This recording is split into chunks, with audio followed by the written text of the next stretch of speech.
Hi guys, just going to talk today about the performance iceberg, which is a concept that I was exposed to by reading a book called Coherence, and that was written by a former cardiologist specialist, and he now works as a consultant with elite performance in corporate companies, and he talks about how our physiology and all these different hierarchical systems they basically support our ability to create and affect change and get better results and ultimately improve our performance. So while it was a performance-based book, it speaks to the fact that what creates good performance is actually good health. So in my 15-year career as a health practitioner or a health professional, I've seen the same things that get people better out of pain or sickness are also the same things which are going to create a continuum of health and then performance. So you can use this approach no matter what level of the spectrum you're at. If you're actually suffering really badly with some sort of pain or anxiety, you can use this model to understand yourself. Or if you're already an elite performer and you're blocked somehow, you can also use this same analogy to keep improving yourself and work out where you're blocked. So the way it works, we use the iceberg as the analogy of the human being, and as we can see here, this blue line represents the surface, and underneath it is all our subconscious. At the top is the conscious, what we see or what other people see. So we often look at someone who's quite successful or seems to be performing quite well, and we think they've got it all together. And then it just comes really easy for them, but underneath the surface is all this stuff that is contributing to how they're behaving and also how they're performing, whether that's in a positive or a negative way. So as you can see right at the top, there's the results, which is what everyone pays attention to. So I could use my clinical results as that as well. But then we have behaviors, and that's behaviors of both myself and the people who want to change. And driving that is our thought patterns. The thoughts drive behaviors. And our emotions drive our thoughts, so we can perceive emotions as positive or negative.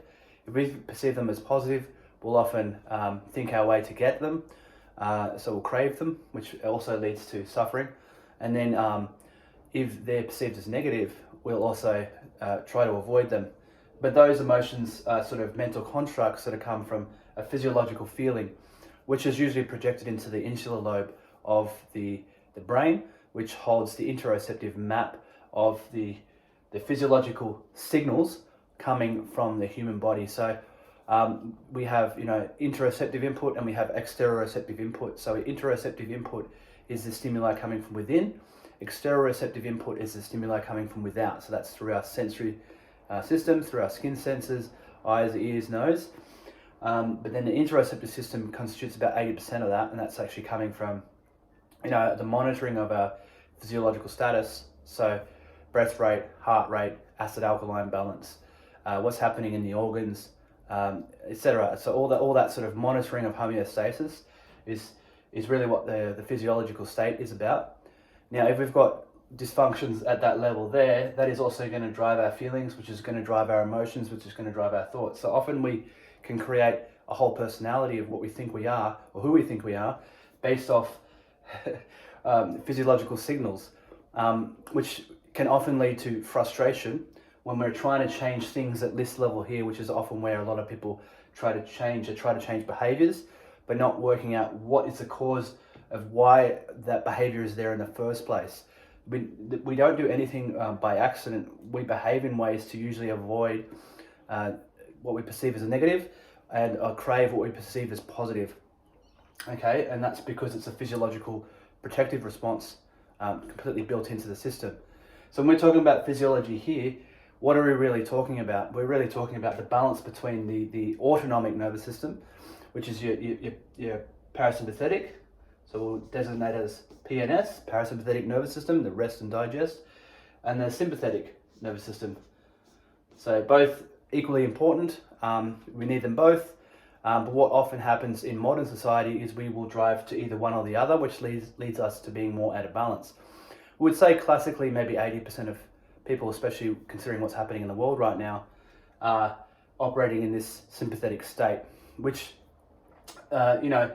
drives their feelings of, often will get, the feeling itself is something that you can't quantify, it's just an actual sensation, but we will usually try to associate that sensation with an emotion such as fear or worry or grief or anger. They're all avoidance patterns, they're all survival patterns, and then we think and base our thought patterns on these emotions, which are really cognitive words to explain a feeling which you can't explain.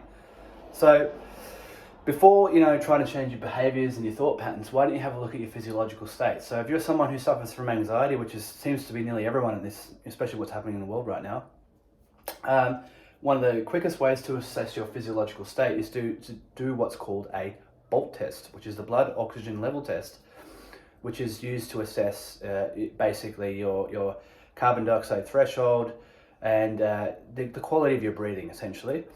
So the way we breathe, how deep, how light, the volume, and whether we breathe through our nose or our mouth will actually gives us a really good indicator of what physiological state we're in. So if you're breathing with mouth open, you're generally in a sympathetic state, and the more you breathe with the mouth open, you'll stay more sympathetic, which is going to drive that system. Okay. Some people are more parasympathetic as well, where they just have lack of energy. They just can't seem to get going. They're sleeping all the time.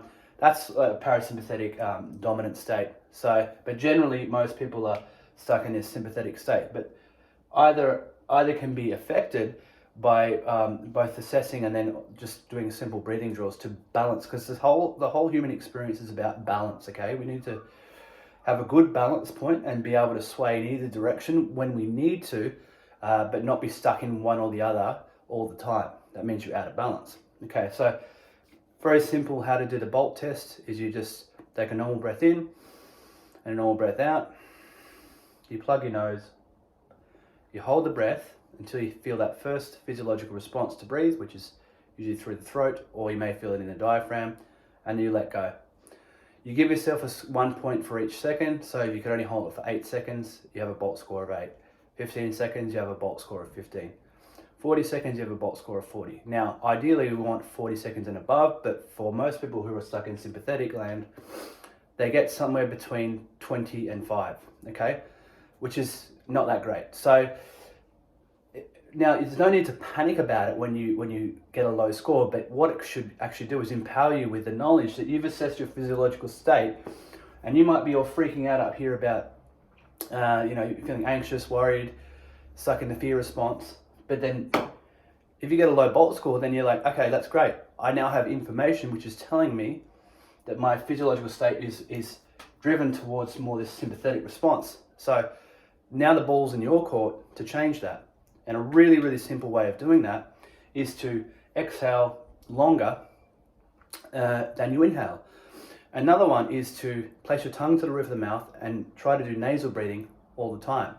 Now, if you have an issue with nasal breathing, I'll get you to jump on my Functional Neurology of Breathing Mechanics webinar, because I'll show you a technique on how to unblock that, and also ways to implement all these other breathing drills. But simply put, if you just breathe light, really light, through the nose, so light that you can't even feel it or hear it, with a 4 seconds in and a 6 seconds out, and you do that for 3 to 5 minutes, that is going to start to drive the parasympathetic, bringing you back out of this sympathetic response and starting to balance your physiological state.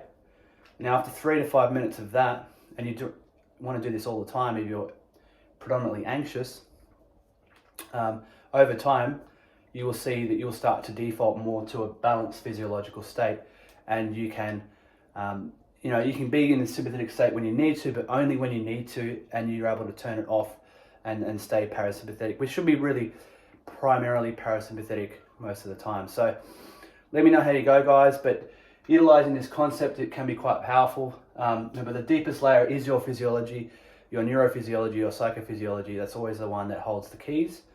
And the quickest way to assess it is the BOLT test. See where you're at, and don't get obsessed with it, but you can do this day to day to see where you're at. say if you're going to do something that requires you to perform, it's always a good thing to do. And then doing some simple breathing drills, tongue to roof of the mouth, nasal breathing, which you'd be doing all the time anyway, but then doing really light breathing, and then 4 seconds in, 6 to 8 seconds out. So you're basically having a longer exhale, longer exhale. Exhale is related to the parasympathetic, inhale is related to the sympathetic. Also mouth breathing indicates sympathetic. So close the mouth, nasal breathing, inhale 4, exhale 6 to 8. Use it. You can use it as a first aid. Ideally, you want to use it as a preventative and build it in over time, 3 to 5 sessions a day of 5 minutes, and you will see you'll have a much more balanced physiological state, which is going to allow you to be more present with the moment and be really clear and see, rather than having this barrage of sensory information coming into your consciousness that you don't know what to do with. It's going to be a lot more clear and clean, and you can make better decisions. So that's my little lesson today. Hope you find value in that. As I said, we've got some webinars. I'll just post them below. Very useful information there. But let me know how you go. If you have any questions, leave them in the comments below, or send me a direct message. Thank you.